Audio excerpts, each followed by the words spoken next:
अस्सलाम वालेकुम and welcome to art and crafty channel. Thank you so much for your support. इसी तरह मुझे सपोर्ट करते रहें और मेरी वीडियोस को लाइक और शेयर करते रहें। तो आज की वीडियो में हम कैलीग्राफी करने जा रहे हैं। अल्हम्दुलिल्लाह की कैलीग्राफी करने जा रहे हैं, जो कि बहुत ज़्यादा अल्हम्दुलिल्लाह को हम अरबिक और इंग्लिश दोनों कैलीग्राफी में लिखना सीखेंगे।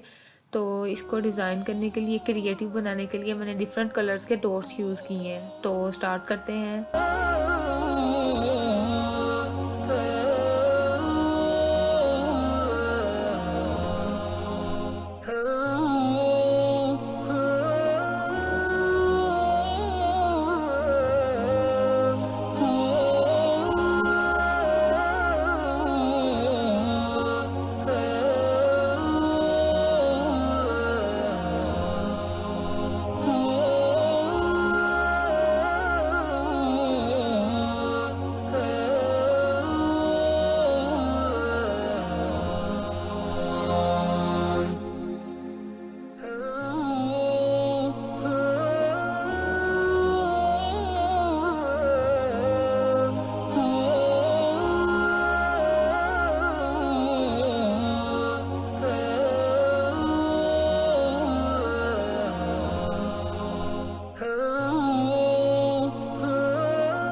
Thank you so much for your support. तो अपना फीडबैक मुझे ज़रूर दीजिएगा और मुझे बताइएगा आपको ये कैलीग्राफी कैसी लगी, और इस वीडियो को शेयर करना मत भूलिएगा। अल्लाह हाफिज़।